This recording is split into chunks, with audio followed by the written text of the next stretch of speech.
വളരെ ഡിഫറെൻ്റ് ആയിട്ടുള്ള ഒരു റെസിപ്പിയാണ്.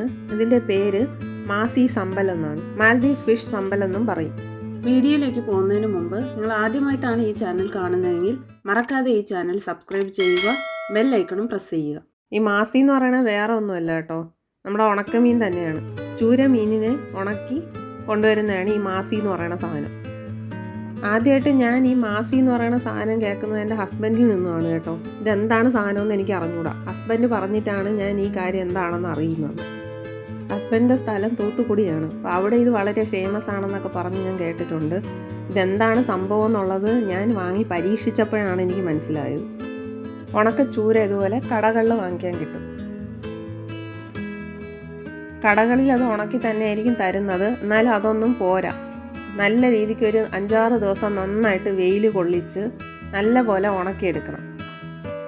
ഇത് ഉണക്കിയെടുക്കുന്നതിന് മുമ്പ് ഇതിലെ മണ്ണെല്ലാം പോകുന്നത് രീതിക്ക് നന്നായിട്ട് കഴുകി നല്ല വൃത്തിയാക്കിയ ശേഷം ഉണക്കാനിടുക. നന്നായിട്ട് ഉണങ്ങി വരുമ്പോൾ മാത്രമേ അത് നമുക്ക് പൊടിച്ചെടുക്കാൻ പറ്റുള്ളൂ. ഇത് നമ്മൾ മുഴുവനായിട്ടല്ല ഉപയോഗിക്കുന്നത്, പൊടിച്ചാണ് ഉപയോഗിക്കുന്നത്. അതുകൊണ്ട് മണ്ണിൻ്റെ അംശം അതിലൊട്ടും ഇല്ല എന്ന് ഉറപ്പ് വരുത്തിയതിന് ശേഷം മാത്രം പൊടിക്കാനായിട്ട് എടുക്കുക. ഈ ചൂര ഉണക്കിയതിന് ശേഷം അതിന് ഭയങ്കര കട്ടിയാണ് കേട്ടോ. കൈ കൊണ്ടൊന്നും ഒടിക്കാൻ പറ്റില്ല പെട്ടെന്ന്, അത്രയ്ക്ക് നല്ല കട്ടിയായിരിക്കും.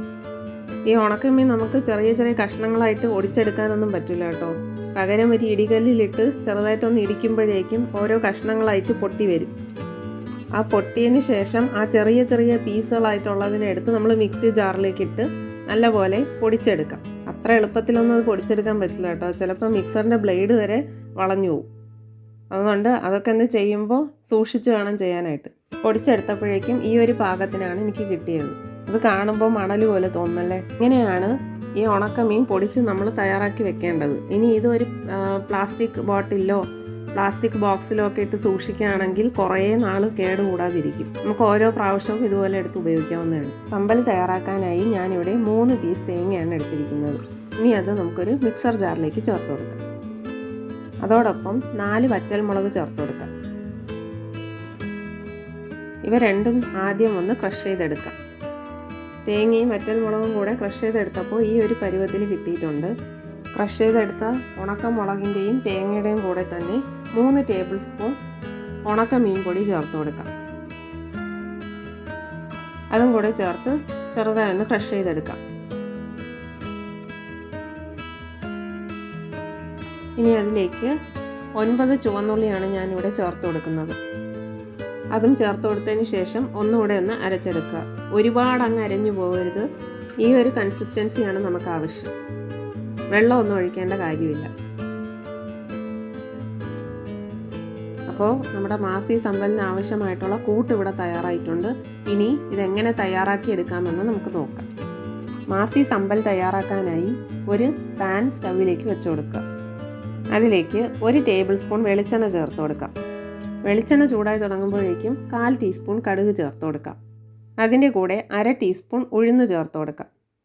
കടുക് പൊട്ടി തുടങ്ങിയിട്ടുണ്ട്. അതുപോലെ ഉഴുന്നിൻ്റെ കളർ ചേഞ്ചായി വന്നിട്ടുണ്ട്. ഈ സ്റ്റേജിൽ കുറച്ച് കറിവേപ്പില ചേർത്ത് കൊടുക്കാം. ഞാനിവിടെ ഉണങ്ങിയ കറിവേപ്പിലയാണ് ചേർത്ത് കൊടുക്കുന്നത്. കാരണം ഇവിടെ ഫ്രഷ് കറിവേപ്പിലയൊന്നും പെട്ടെന്ന് വാങ്ങാൻ കിട്ടില്ല. കറിവേപ്പില എന്ന് പറയുന്ന ഒരു സാധനമേ ഇവിടെ കിട്ടാനില്ല. കിട്ടുന്ന സമയത്ത് ഉണക്കി ഇവിടെ സൂക്ഷിക്കും, അത്രേ ഉള്ളൂ. ഇതിൻ്റെ കൂടെ 4 ചുവന്നുള്ളി അരിഞ്ഞത് ചേർത്ത് കൊടുക്കാം. ഇതിൻ്റെ കൂടെ ഞാൻ 2 പച്ചമുളകാണ് ചേർത്ത് കൊടുത്തിരിക്കുന്നത്. ചുവന്നുള്ളി നന്നായിട്ട് വാടി കിട്ടുന്നത് വരെ വഴറ്റിയെടുക്കാം.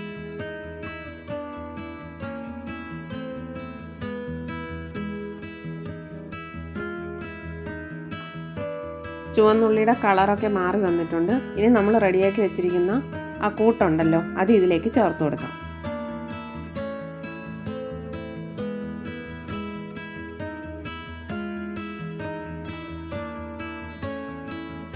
ഇനി നന്നായിട്ട് ഇളക്കി കൊടുക്കുക.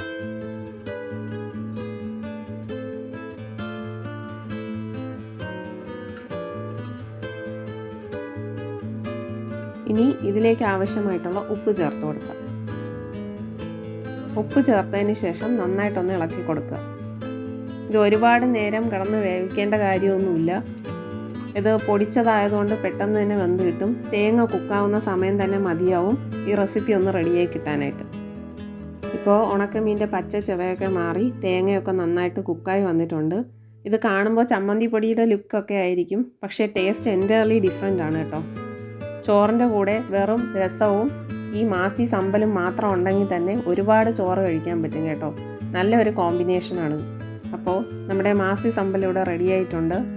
ഇന്നത്തെ വീഡിയോ എല്ലാവർക്കും ഇഷ്ടമായെന്ന് കരുതുന്നു. നിങ്ങളെല്ലാവരും ഈ റെസിപ്പി വീട്ടിൽ ട്രൈ ചെയ്ത് നോക്കുക. നിങ്ങളുടെ വിലപ്പെട്ട അഭിപ്രായങ്ങൾ കമൻറ്റ് ബോക്സിലൂടെ അറിയിക്കുക.